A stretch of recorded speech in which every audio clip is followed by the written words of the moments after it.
여러분, 이번 시간에는 앞에 이어서 진달래꽃이라는 작품을 살펴보도록 합시다.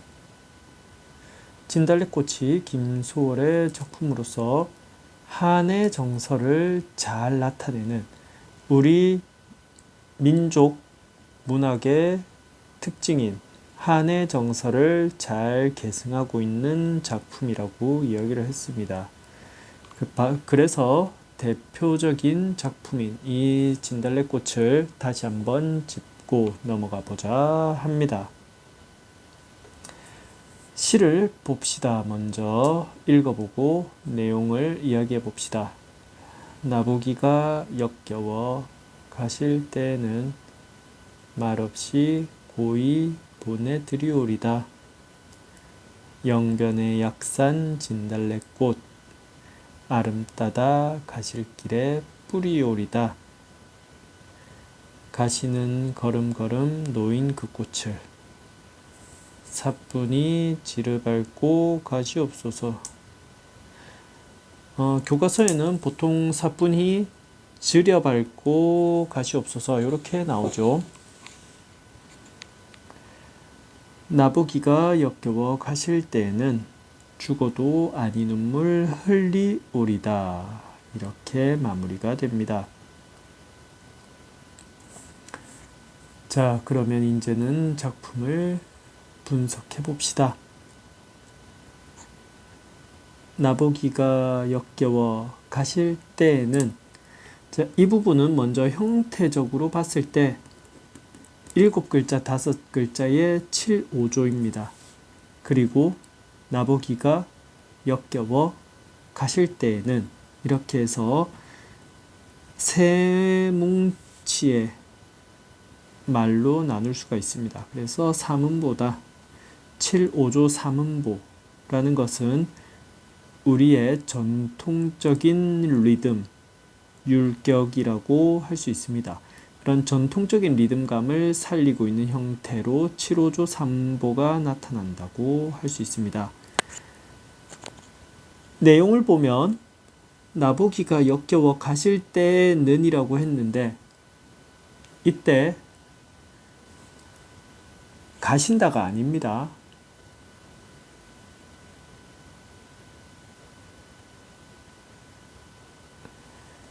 가신다가 아니라 가실 때에는 이라고 하는 겁니다.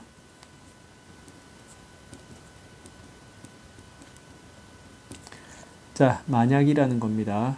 이거는 지금 현재 일어나고 있는 현실이 아니라는 말입니다. 됐죠? 말없이 고이 보내드리겠다.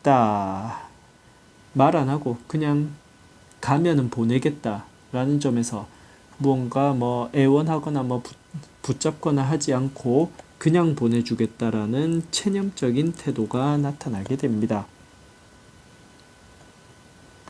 다음, 영변의 약산 진달래꽃. 자, 영변의 약산도 그렇고 진달래꽃 이런 것도 그렇고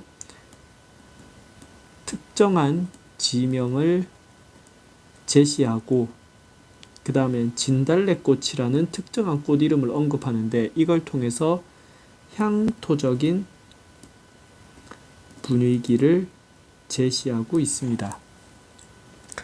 영변 지역에 진달래꽃에 대한 옛날 이야기, 전설이 내려옵니다.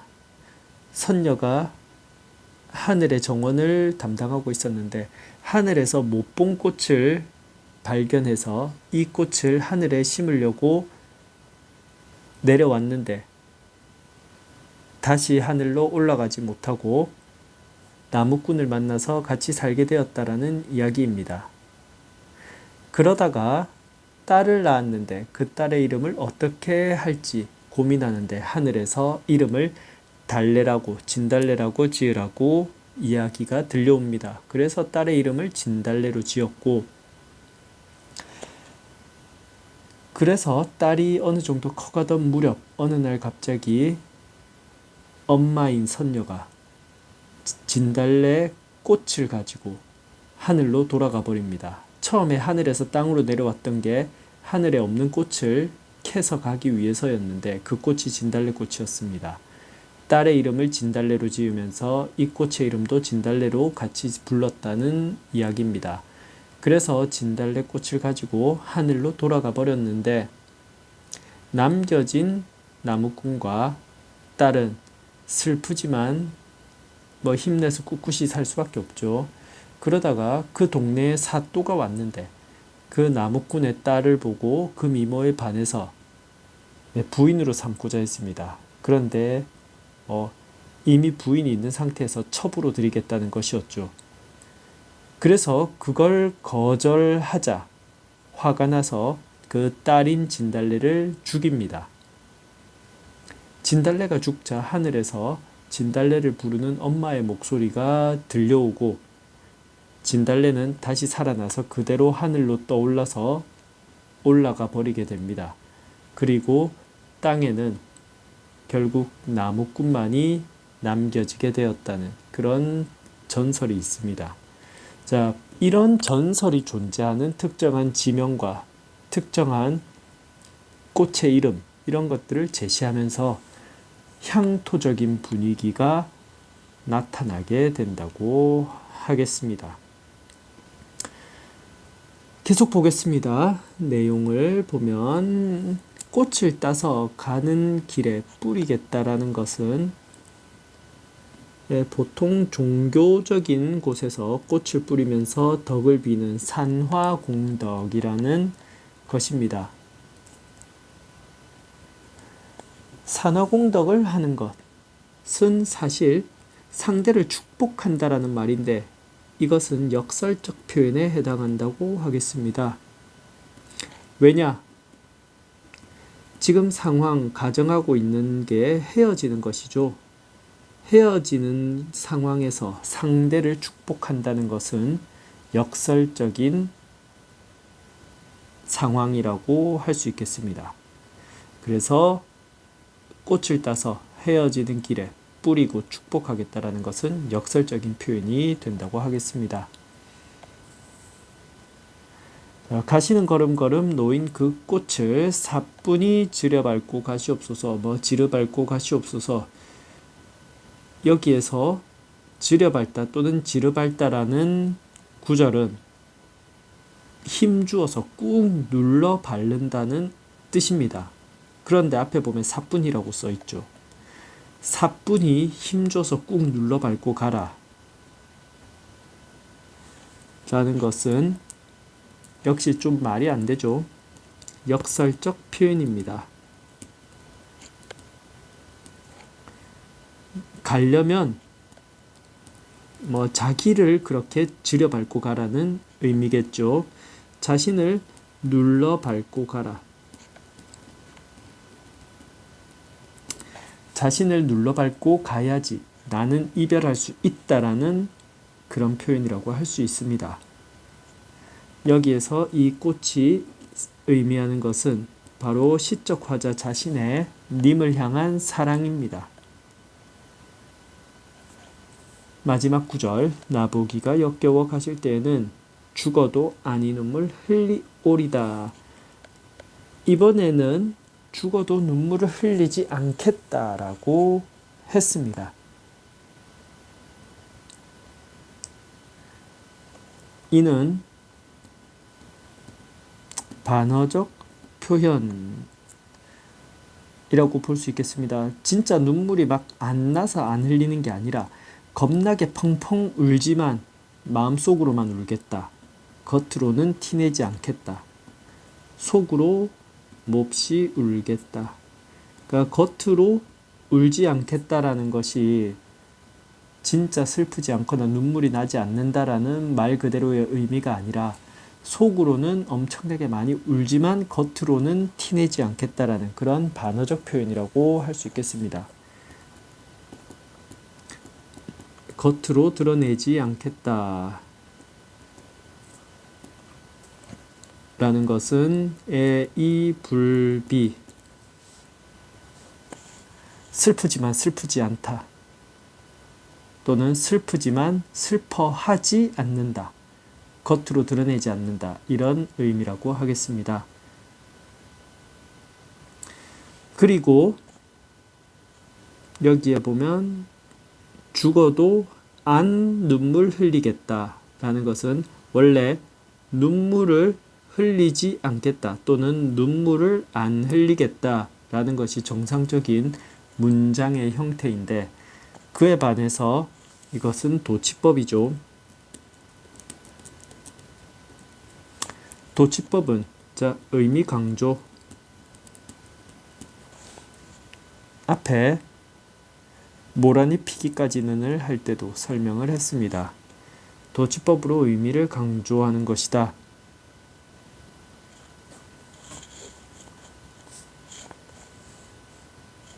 내용 정리는 되었죠.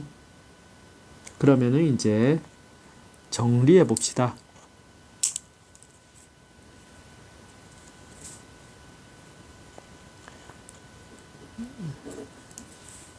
나라는 존재가 있습니다. 그리고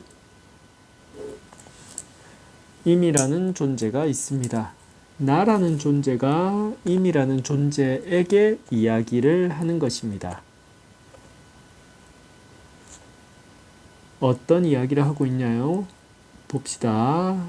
만약에 나 보기가 역겨워서 헤어지고자 한다면 그냥 보내주겠다라는 체념을 먼저 드러냅니다. 그 다음에 나랑 헤어져서 가는 길이지만 축복하겠다. 그 다음 아무리 슬퍼도 겉으로 티내지 않고 보내주겠다. 희생이라고 할 수 있겠습니다. 슬프지만 그걸 겉으로 티내지 않으면 상대방의 마음이 좀 덜 아프겠죠. 그런 것을 생각해서 상대를 생각해서 티내지 않겠다는 그런 희생정신이라고 할 수 있겠습니다. 그리고 그것은 슬프지만 슬퍼하지 않으면서 그 슬픔에 휘말려서 또는 휘둘려서 헝클어지고 무너지는 모습을 보이지 않고 그것을 극복해내고 그래서 겉으로 드러내지 않는 그런 모습을 보여주겠다는 극복까지 체념에서 축복, 희생, 극복으로 이어지는 시적 화자의 태도 변화를 보여줍니다. 자, 이런 태도를 통해서 주제가 나타나게 되는데 바로 이별의 슬픔 그리고 그것을 축복과 극복으로 승화시켜내는 그런 태도가 바로 이 시의 주제가 되는 것입니다. 여기에서 나타나는 형태적인 특징은 맨 앞에서 봤던 민요적 율격, 7호조의 삼음보라는 것입니다. 그리고 각운이라는 게 나타나는데 각운은 무엇이냐? 각운은 맨 마지막 부분에 시의 끝부분에 나타나는 동일하거나 비슷한 형태를 이야기합니다. 말없이 고이보내 들이 오리다. 뿔이 오리다. 흘리 오리다까지 각 연의 끝에 오리다라는 형태가 반복되고 있습니다. 이것이 바로 각운이라고 하겠습니다. 각 연의 맨 끝에 동일한 형태가 반복되고 있으므로 각운이라고 할 수 있겠습니다. 그 다음 나타나는 게 수미상관입니다. 수미상관 구조. 1년에 나보기가 역겨워 가실 때에는 뭐 하오리다 라는 형태가 맨 마지막에 나보기가 역겨워 가실 때에는 오리다 이렇게 반복이 되고 있습니다. 이것이 바로 수미상관이 나타나는 것을 확인할 수 있는 부분이다. 그러면 이제 형태적인 측면에서 민요적 율격과 각운 그리고 수미상관이 나타난다는 것, 그리고 나가 임에 대해서 나타내는 태도는 체념, 축복, 희생, 극복으로 변화한다는 것. 그리고 이러한 태도를 통해서 이별의 슬픔과 그 슬픔을 승화시키는 태도가 주제로 드러나게 된다는 것.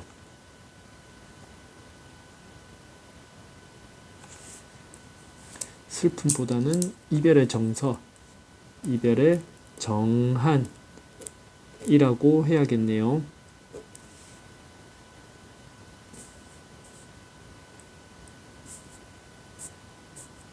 자, 잠깐 필요한 필기를 하고 다음 내용을 설명하겠습니다.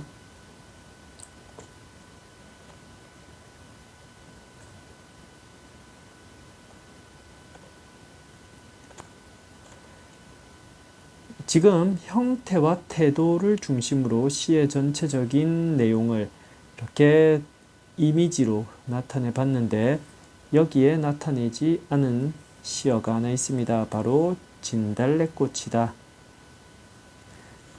그 꽃, 진달래꽃을 뿌리고 진달래꽃을 밟고 가라.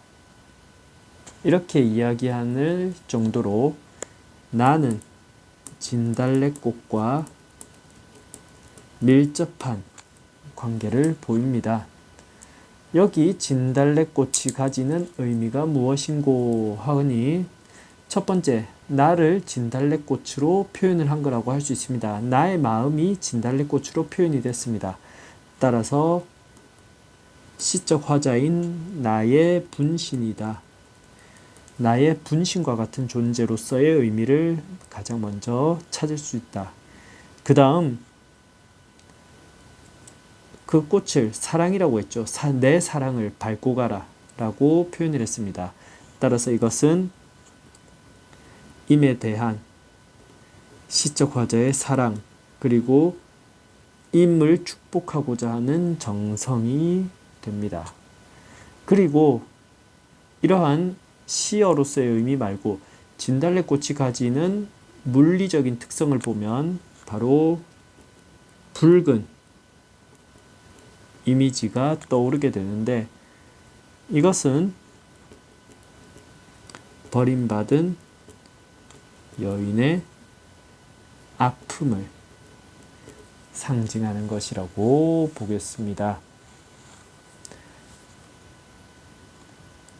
진달래꽃이 가지는 의미가 이렇게 나타나고 있습니다. 자, 여러분, 그러면 이제 시험도 얼마 안 남았고 우리 적당히 여유롭게 이쯤 마무리를 해도 괜찮을 것 같습니다. 자, 오늘은 좀 짧게 여기에서 수업을 마치도록 하겠습니다. 자, 여러분들 모두 수고 많았고 이제 좀 여유가 있는 이 시간을 활용해서 우리 시험 준비 매진하도록 합시다. 그러면 여러분들 다음 시간에 만납시다. 수고했습니다.